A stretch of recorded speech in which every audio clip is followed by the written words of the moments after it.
Olá, muito bem com você, tudo muito bem com você, eu espero que estejam todos bem.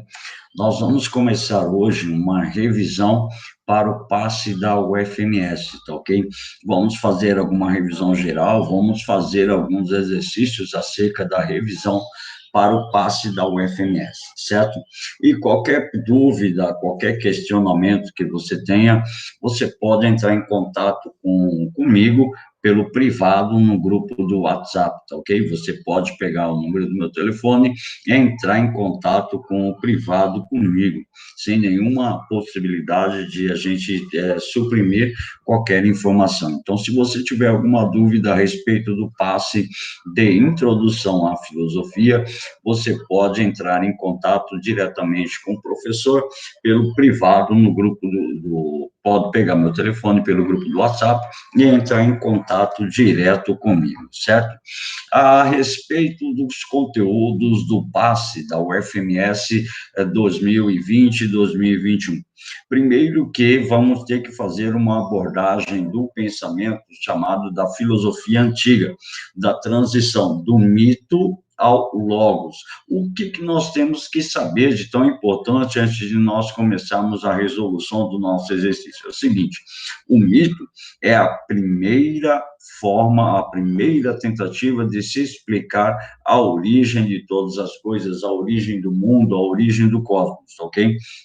Só que o mito faz isso com fabulações, com fantasias. O mito, portanto, ele não é um elemento racional. O mito está ligado à compreensão do homem em relação ao mundo em que vive. Então, compreender a natureza a partir das suas percepções mais simples, ou as percepções mais ligadas às suas experiências fundamentais. Então, nós temos que estabelecer que o mito foi a primeira tentativa de se explicar a origem do mundo, a origem das coisas, embora não era feita de maneira racional. Por não ser feita de maneira racional, recorria-se a explicações sobrenaturais. E essas explicações sobrenaturais enquadram principalmente a crença nos antigos deuses. Se você pegar, por exemplo, Grécia Antiga, tudo está ligado à crença da mitologia grega. Cada fenômeno natural, cada ação era relacionada a um deus. Se está chovendo, se tem raios e trovões, seria a fúria de Zeus, tá? E o homem explicaria, por exemplo, a instabilidade marítima, ou o mar violento, ou as grandes ondas, seria responsável por isso tudo Poseidon, ou Poseidon, a fúria de Poseidon. E assim sucessivamente, para cada fenômeno da natureza, cada fenômeno natural, era enquadrado um tipo de Deus que era o responsável por aquele movimento, por aquele fenômeno, ou por aquela estrutura dentro do universo material. E se você pegar o caso da mitologia grega, nós podemos perceber claramente um antropomorfismo. Do que quer dizer isso? O homem instituía aos deuses uma personificação humana. Portanto, nós podemos perceber que a própria mitologia grega está ligada diretamente à estrutura do homem em conhecer ou em perceber a natureza que ele mesmo faz parte, certo? E depois nós temos uma transição do pensamento. Chegou um determinado momento que o homem grego, ele já não queria mais as explicações de caráter sobrenatural, ele não queria recorrer mais aos deuses para poder explicar os fenômenos da natureza. Sendo assim, ele recorre à explicação racional. Então, do mito ao logos, do logos à filosofia. Então, não há uma passagem direta do mito para a filosofia. Primeiro, os homens começaram a utilizar o pensamento racional, explicar todas as coisas de acordo com o entendimento racional, com o uso da razão. Depois, eles começaram a refletir em busca de uma condição para poder entender esses fenômenos, entender a origem das coisas. Tanto é que nós vamos ter um pouco mais à frente os filósofos chamados pré-socráticos, ou filósofos da natureza, cujo principal objetivo de tais filósofos, de tais pensadores, era encontrar a matriz originária de todas as coisas, ou a substância, ou uma determinada condição que deu a origem de todas as coisas. Mas isso buscando explicações racionais baseadas na análise da natureza. Portanto, essas ideias são os pressupostos fundamentais para poder chegar até o surgimento da filosofia. Então, eu deixo o pensamento mitológico, passo a utilizar as explicações racionais para entender a natureza a qual eu pertenço, e depois disso inicia o processo de reflexão que vai levar diretamente ao surgimento da filosofia, tá? Lembrando que os primeiros filósofos, chamados pré-socráticos, eles não estavam interessados em romper com a estrutura mitológica. Tanto é que o próprio Platão, anos depois do surgimento da filosofia, o próprio Platão recorre às alegorias mitológicas para poder explicar a origem do conhecimento. O caso mais conhecido é o chamado mito da caverna. Portanto, estabelecer uma ruptura entre mito e filosofia significa introduzir o pensamento racional para poder chegar a uma verdade natural, ou seja, eliminar todo o elemento do sobrenatural e, a partir daí, estabelecer uma essência de um pensamento centrado na razão. É por isso que, na seleção de exercícios que nós vamos ter, nós vamos abordar muito essa ideia, tá? Essa ideia do ser humano, do ser racional, da origem do pensamento e assim sucessivamente, certo? Portanto, para a gente poder abordar mais sistematicamente a nossa revisãozinha, vamos resolver uma lista de exercícios, tá ok? Essa lista de exercícios vai falar diretamente dessa situação, dessa forma de pensar. Só para você ter uma noção, só para você ter uma ideia e se situar nesse contexto, o exercício número 1 já fala a respeito de uma fábula de La Fontaine.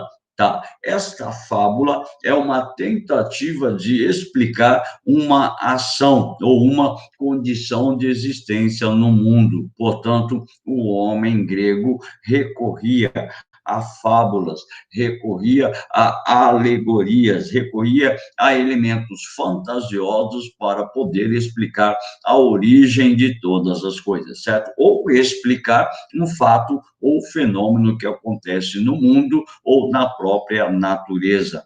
O exercício de número 1 vai tratar da fábula do O Amor é Cego. Aí diz assim, leia a fábula de La Fontaine, uma possível explicação para a expressão o amor é cego. No amor, tudo é misterioso, suas flechas, sua aljava, sua chama e sua infância eterna.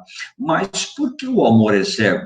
Aconteceu que num certo dia, o amor e a loucura brincavam juntos.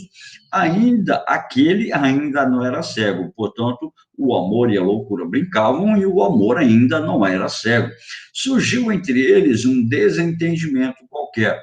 Pretendeu então o amor que se reunisse para tratar do assunto no conselho dos deuses, mas a loucura, impaciente, deu-lhe uma pancada tão violenta que lhe privou a visão. Vênus, mãe e mulher, pôs-se a clamar por vingança aos gritos diante de Júpiter, de Nêmesis, deusa da vingança, e de todos os juízes do inferno. Vênus exigiu que aquele crime fosse reparado. Seu filho não poderia ficar cego.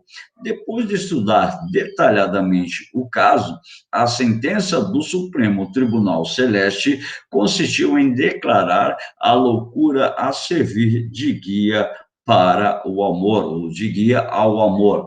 Então, dá para você perceber claramente que a tentativa de explicação primeira que os gregos tinham a respeito dos fenômenos, a respeito dos acontecimentos no período, eram explicações alegóricas. O que seria essa alegoria? Como, por exemplo, a fábula, ela fala do amor é cego, mas ela conta uma história por trás disso tudo, envolvendo diversos outros personagens. E esses diversos outros personagens passam a possuir um papel muito importante para você entender o contexto que se estabelece, o contexto no qual está inserido no mundo justamente essa ideia ou este acontecimento. Então, diz a fábula traz a explicação oriunda dos deuses, tá ok? Todas as vezes quando você ouvir fábula ou explicação oriunda dos deuses, quer dizer uma explicação de caráter sobrenatural. Então, a fábula traz uma explicação oriunda dos deuses para a realidade humana. Esse tipo de explicação classifica-se como A, estética, B, filosófica, C, mitológica, letra D, científica, letra E, crítica. É claro, nós estamos falando da passagem do mito para a filosofia, do mito para o logos, então só podemos marcar a alternativa C como uma alternativa verdadeira. Isso quer dizer que a fábula, tá? A alegoria, a explicação oriunda dos deuses é uma explicação de caráter mitológico. Eu não sei se você conseguiu perceber, mas esse trecho, tá? Este exercício dá claramente a ideia da explicação mitológica para os fenômenos, para os acontecimentos ou para determinada ação que acontece dentro do contexto da Grécia Antiga. Então, seria basicamente uma ideia de explicação básica como mitológica, ou seja, oriunda dos deuses. Quem é que disse que o amor é cego? Ou quem é que disse, basicamente, que o amor levou uma pancada da loucura e aí ficou privado da visão? Portanto, esta é uma típica explicação de caráter mitológica. Então, a gente fica com resposta do exercício número 1, a letra C. Tá? E muito interessante a gente fazer esse exercício de número 2 agora, também a respeito da passagem do mito à filosofia, para a gente poder entender uma coisa bastante interessante, que não foi só na Grécia Antiga que nós tínhamos os elementos mitológicos, ou seja, para cada cultura, para cada região do planeta, para cada formação de sociedade, nós temos um conjunto de mitos, tá? Nós usamos como exemplo principal a mitologia grega, porque lá na Grécia Antiga foi o berço de surgimento da filosofia em relação à superação das explicações mitológicas. Só que em outros lugares, em outros países, em outros territórios, tá? Em outras culturas, elas também estão inseridas dentro desse contexto mitológico. Aqui no exercício número 2, nós vamos ter três narrativas, tá? Três narrativas a respeito da estrutura mitológica, o mito, entre três regiões diferentes, tá ok? Ou três narrativas mitológicas diferentes que se organizam dentro do contexto do surgimento do pensamento racional. Portanto, vamos lá. Então, nós temos, assim, o exercício número 3 diz assim, deixa eu ver aqui, opa, passei direto, deixa eu voltar um pouquinho. Exercício número 2. Sim, primeiro nasceu o caos, depois a terra de amplo seio de todos cede, irresvelável sempre. Hesíodo, Teogonia. Portanto, o primeiro fragmento do texto faz uma relação direta com o pensamento clássico da Grécia Antiga sobre a origem do cosmos, ou seja, sobre a origem do universo. Então, primeiro exercício, origem do cosmos, de acordo com os gregos. Segundo exercício, origem do cosmos, de acordo com a mitologia iorubá, ou seja, africana. Terceiro fragmento, origem do cosmos, de acordo com a mitologia oriental, tá ok? Então, nós vamos analisar agora o segundo fragmento. Segundo a mitologia iorubá, no início dos tempos, haviam dois mundos: Orum, espaço sagrado dos orixás, e Aie, que seria o dos homens, feito apenas de caos e água. Por ordem de Olorim, que é o Deus Supremo, o orixá Oduduá veio à Terra trazendo uma cabaça com ingredientes especiais, entre eles a terra escura, que jogaria sobre o oceano para garantir morada e sustento dos homens. Então, mitologia da criação do mundo de acordo com o pensamento iorubá. Se você pegar, tem uma correlação com o pensamento grego, tá? Tem toda uma condição de similaridade com o pensamento grego, principalmente porque fala de uma divindade superior, no caso na Grécia seria o caos, tá? A divindade superior, e no caso do. Cadê? E no caso da mitologia iorubá, seria Olorum, tá ok? Então, o terceiro fragmento, o terceiro texto sobre a origem do cosmos. No começo do tempo, tudo era caos. Este caos tinha formas de ovo de galinha.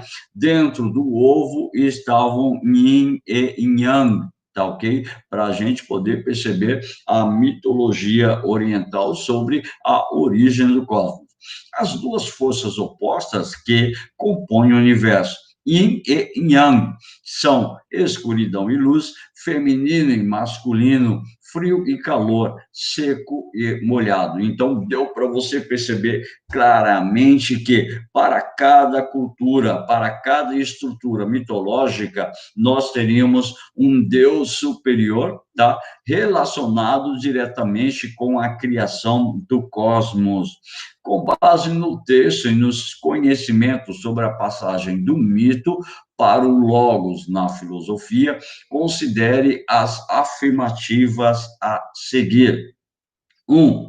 As diversas narrativas míticas de origem do mundo, dos seres e das coisas, são genealogias. Olha por aqui, por favor.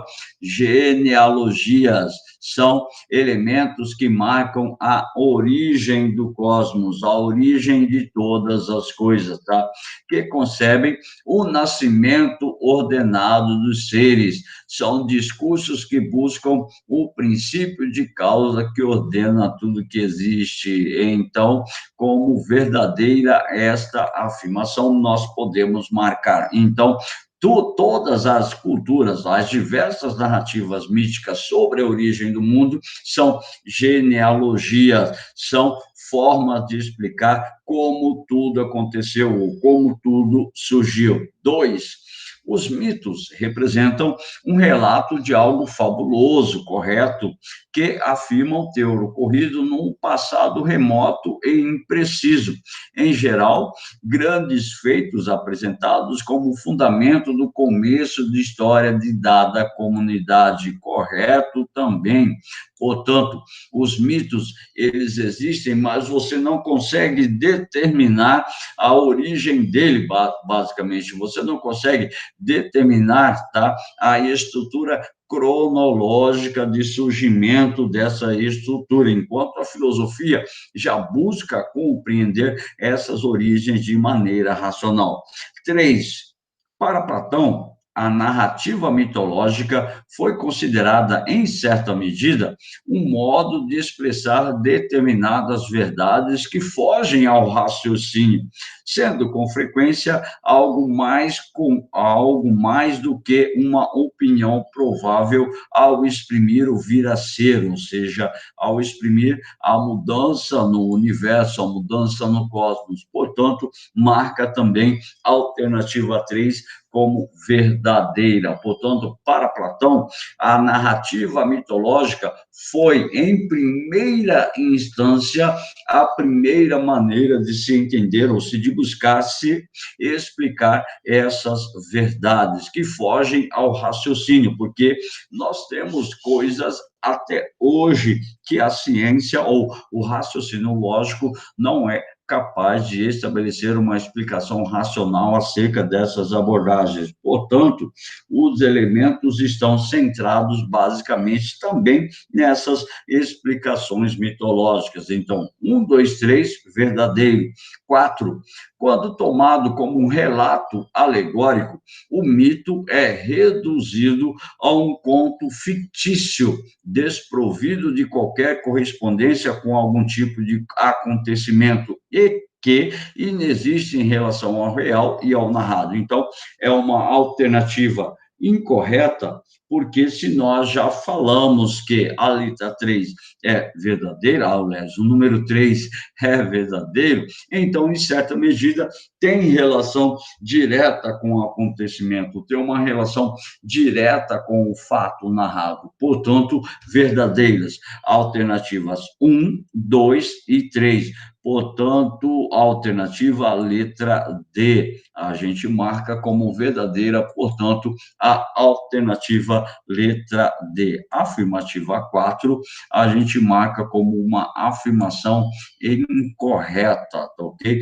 Gravem, por favor, o mito é a primeira tentativa de se explicar a origem do cosmos, a origem do universo, mas feito com sinais de fabulação, com fantasias, tá ok? Com elementos sobrenaturais. É a primeira tentativa de explicar a origem de todas as coisas, os acontecimentos, os fenômenos que existem, mas de maneira irracional. Portanto, não está ligada diretamente a uma explicação racional, certo? Pegou, então, aí, exercício número 2, alternativas 1, 2 e 3 verdadeiras, a alternativa 4, uma alternativa incorreta. O exercício número 3 vai falar diretamente, tá, da ideia da transição dessa mitologia ou a influência que vai deixar ainda para a nossa sociedade. Ainda hoje, quais são as influências da cultura grega, dessa visão da Grécia Antiga para o nosso conhecimento? Então, a cultura grega marca a origem da civilização ocidental. E ainda hoje podemos observar sua influência nas ciências, nas artes, na política, na ética e diversas áreas do conhecimento. Dentre os legados, ou seja, dentre as heranças que foram deixadas pela cultura grega para o Ocidente, destaca-se a ideia que, letra A natureza opera obedecendo leis e princípios necessários e universais que podem ser plenamente conhecidos pelo nosso pensamento. Está tudo verdadeiro, o que deixa um pouquinho de dúvida é essa ideia da palavra plenamente, tá? Porque, segundo os filósofos da antiguidade, nós podemos conhecer plenamente um fenômeno, uma ação ou uma estrutura que surge dentro dessa esfera do pensamento. Então, pode ser verdadeira, com exceção dessa palavrinha plenamente. Vamos analisar o restante para ver se não há uma outra alternativa mais verdadeira. Então, letra B. Nosso pensamento também opera obedecendo às emoções, sentimentos alheios à razão. Tá certo, né? Nós ainda temos este comportamento, mas que nos ajudam a distinguir o verdadeiro do falso. Não, aí é uma alternativa incorreta, porque quem vai ajudar a distinguir o elemento verdadeiro do elemento falso é a nossa razão. Então, não pode ser a letra B. Letra C. As práticas humanas, a ação moral, política, as técnicas, as artes, dependem do destino. Claro que não, né? Então, depende propriamente da ação humana. Então, joga fora essa alternativa, porque não tem uma ligação com uma veracidade. Então, letra D. As ações humanas escapam do controle da razão, uma vez que agimos obedecendo aos instintos, tá ok? Como mostra hoje a psicanálise, não, também não pode ser verdadeira. A única, então, que pode ser verdadeira é a letra A. Apesar da palavrinha plenamente que nós marcamos, mas nós podemos conhecer ainda que plenamente, não na sua, basicamente, universalidade geral, da sua própria totalidade, mas esse plenamente, ele quer significar nessa questão o maior número de conhecimentos acerca daquela abordagem, o maior número de conhecimento acerca daquela análise que é instituída, que é estruturada. Portanto, exercício 3, resposta correta, letra A. Exercício número 4. O exercício de número 4 vem da obra Um Mundo de Sofia, tá? Eu, como professor de filosofia, eu recomendo você ler a obra Um Mundo de Sofia, porque ele é um livro que narra de maneira literária a questão da origem da filosofia.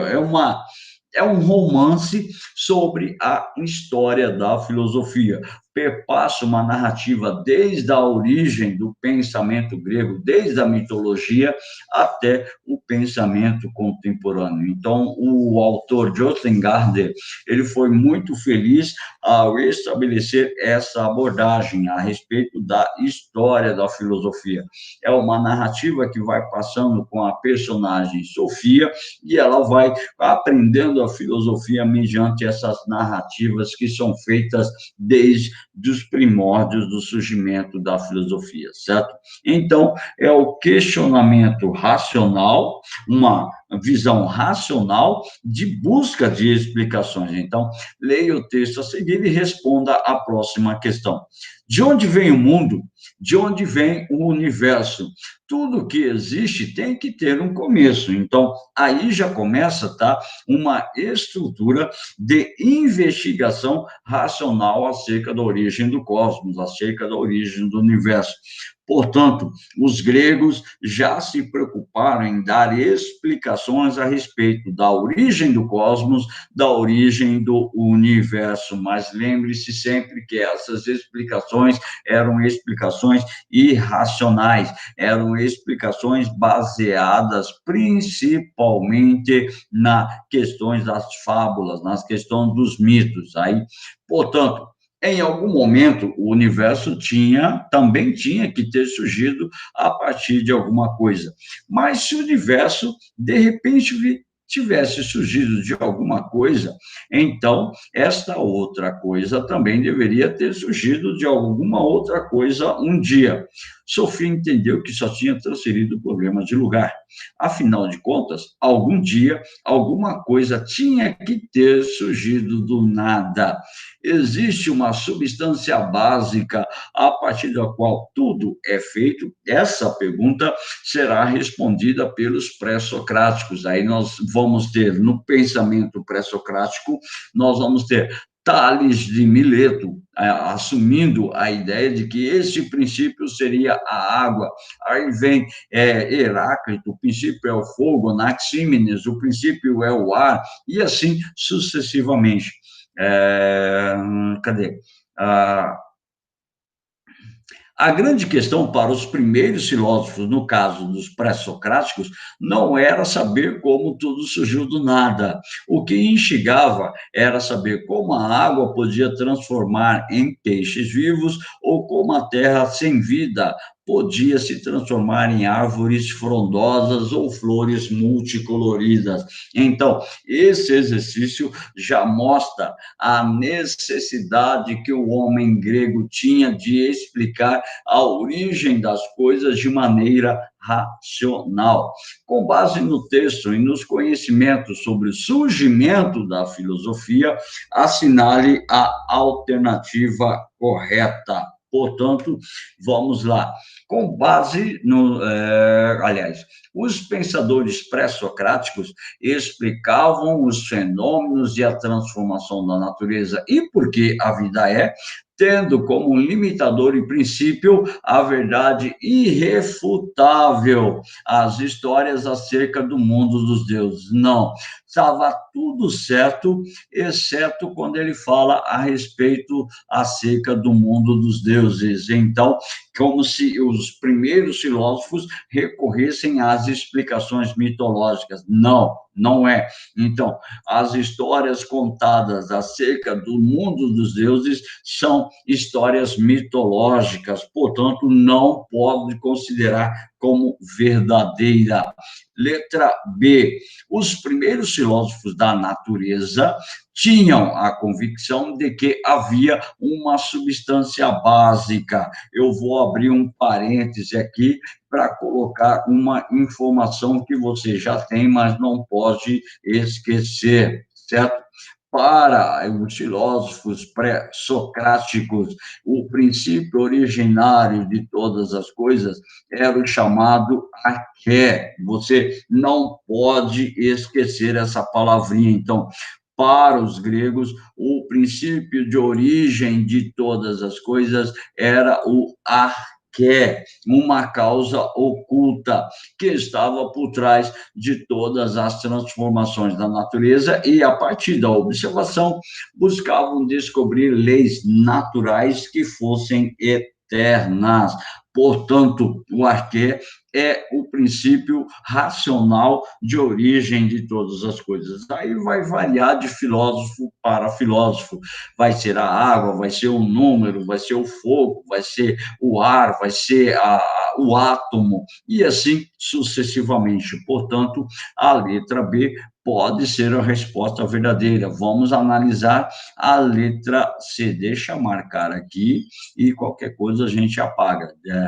Os teóricos da natureza que desenvolveram seus sistemas de pensamento por volta do século VI antes de Cristo, partiram da ideia unânime de que a água era o princípio original do mundo, por sua enorme capacidade de transformação. Então, não é unânime, tá? Não é unânime porque cada pré-socrático tinha como princípio originário de todas as coisas em particular. Então, cada um apresentou o seu arqué, cada um apresentou a sua ideia acerca da origem de todas as coisas, certo? E então, letra C não pode ser, porque a ideia não era unânime, tá ok? Letra D, a filosofia da natureza nascente adotou a imagem homérica de mundo. A imagem homérica é a imagem mitológica, então joga fora, ok? Já vamos parar por aí. Reforçou o antropomorfismo no mundo dos deuses, aquilo que nós falávamos lá na frente, tá? O antropomorfismo quer dizer que os deuses possuem formas humanas, os deuses possuem atributos humanos, então não pode ser também. Letra E. Aliás, apesar dos deuses terem formas humanas, a imagem homérica não foi utilizada pelos primeiros filósofos para explicar a origem das coisas, porque a imagem homérica é aquela visão da mitologia grega, portanto, joga fora. Letra E. Para os pensadores jônicos da natureza, Tales, Anaxímenes e Heráclito, há um princípio originário único, denominado ilimitado. Não pode. O ilimitado é para Anaximandro, certo? Tales é a água, Anaxímenes, o ar, Heráclito, o movimento ou o fogo. Então, vamos colocar aqui do lado do nome de cada um deles o seu princípio originário. Então, a água, coloca em Anaxímenes, tá? O ar, e Heráclito a gente coloca o fogo. Portanto, não estabelece o princípio único ou ilimitado. Então, joga fora a letra A, C, D e E e fica com a alternativa verdadeira, letra B. Não se esqueça jamais de que o princípio ou a substância básica de origem de todas as coisas é o arqué, ou seja, aquele elemento que vai dar a origem de todas as coisas, que é uma causa oculta nos objetos, nos seres, nos fenômenos, tá ok? Aí vamos passar para o exercício 5, tá? O ser humano, desde a sua origem, em sua vida cotidiana, faz afirmações, nega, deseja, recusa, aprova, tá? Ou, opa, recusa isso, aprova coisas e pessoas, elaborando juízos de fato e juízos de valor, por meio dos quais procura orientar seu comportamento teórico e prático. Entretanto, houve um momento na evolução histórico-social em que o homem começa a conferir o caráter filosófico às suas indagações e perplexidades, questionando racionalmente suas crenças, valores e escolhas.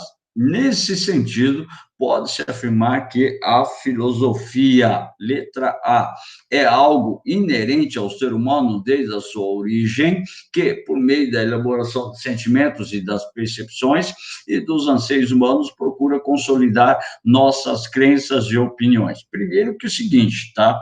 Ela não é inerente ao ser humano, porque teve a possibilidade de mudança do pensamento mitológico para o pensamento filosófico, tá? E não é por meio da elaboração de sentimentos, é por meio da elaboração de elementos racionais, e não é um reforço, não é consolidação da crença e da opinião, e sim da análise crítica. Então, joga fora a alternativa letra A. Letra B, existe desde que existe o saber humano.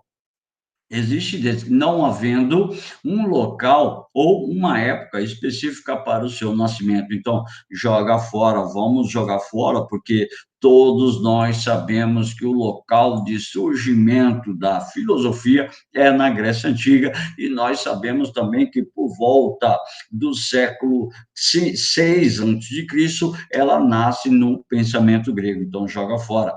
Inicia como investigação quando aceitamos os dogmas e as certezas cotidianas. Aí está errado. Não quando eu aceito os dogmas, mas quando eu elimino essa possibilidade do dogma dentro da estrutura do pensamento humano. Então, joga fora. Sobrou a letra E. Surge quando o ser humano começa a exigir provas e justificação racionais que validam ou invalidam suas crenças, seus valores, suas práticas, em detrimento da verdade revelada pela codificação mística. Portanto, resposta letra D. Exercício 5, resposta a letra D. Como verdadeira, portanto, essa seria a nossa resposta mais adequada para o exercício. Mais um exercício para a gente fechar a respeito do surgimento da filosofia, e na nossa próxima aula nós entrarmos em outros conteúdos acerca da nossa prova do passe, tá? 6. O surgimento da filosofia entre os gregos, lá no século VII a.C., é marcado por um crescente processo de racionalização da vida na cidade. Então, houve a necessidade do surgimento da cidade, o surgimento da vida política para o surgimento da filosofia, em que o ser humano abandona a verdade revelada pela codificação mítica e passa a exigir uma explicação racional para a compreensão do mundo humano e do mundo natural. Dentre os legados da filosofia grega para o Ocidente, destaca-se, então, semelhante àquele exercício que nós fizemos anteriormente. Então, a concepção política expressa em A República de Platão, segundo a qual os mais fortes devem governar. Vamos parar por aqui, porque para Platão não são os mais fortes que devem governar, e sim os mais sábios, tá ok? Daí ele desenvolve o governo do rei filósofo, certo? Então, marca, por favor, a alternativa A como falsa. Não são os mais fortes, e sim, para Platão, os mais sábios devem governar a cidade, porque eles têm o maior conhecimento sobre a vida, sobre a natureza e sobre a própria política na qual o homem está inserido. A criação de instituições universitárias, a Academia de Platão e o Liceu de Aristóteles. Abro uma informação muito importante aqui. Foi fundada a Academia de Platão e o Liceu de Aristóteles, mas não foram instituições universitárias. Se você estudou História Geral, o professor de História falou no Reino Carolíngio a formação das universitas. Portanto, foi lá no período medieval que nós temos a fundação dessas chamadas universidades ou universitas, certo? Letra C. A filosofia, tal como surgiu na Grécia, deixou-nos legados de recusa de uma fé inabalável na razão, não uma recusa, tá ok? Não uma recusa, e sim uma crença, uma confiança de uma fé inabalável na razão. Então, é o contrário. Sobrou, portanto, a letra D. A recusa em apresentar explicações pré-estabelecidas mediante exigências de que, para cada fato, ação ou discurso, seja encontrado um fundamento racional. Portanto, resposta letra D. Então, só para você ter, basicamente, uma noção do que é o surgimento da filosofia na Grécia Antiga. Então, para sair do pensamento mitológico e chegar à filosofia, o homem grego teve que passar por essa fase de estabelecimento da razão. E, através disso, nós temos, basicamente, a ideia de que essa racionalidade é que vai conduzir ao surgimento da filosofia. Então, foi muito importante para o pensamento clássico na Grécia Antiga essa visão da passagem do mito para a filosofia, para poder chegar aos elementos das explicações lógicas e racionais mediante a origem do universo, mediante a origem do cosmos e também para responder os fenômenos naturais, certo? Eu quero agradecer a sua participação, a sua audiência neste momento, nessa nossa aula, e aguardo um breve retorno, um breve contato novamente. Para você, um bom estudo, um beijo e um bom proveito nas atividades que nós estamos realizando, certo? Um beijo, um abraço e até a próxima.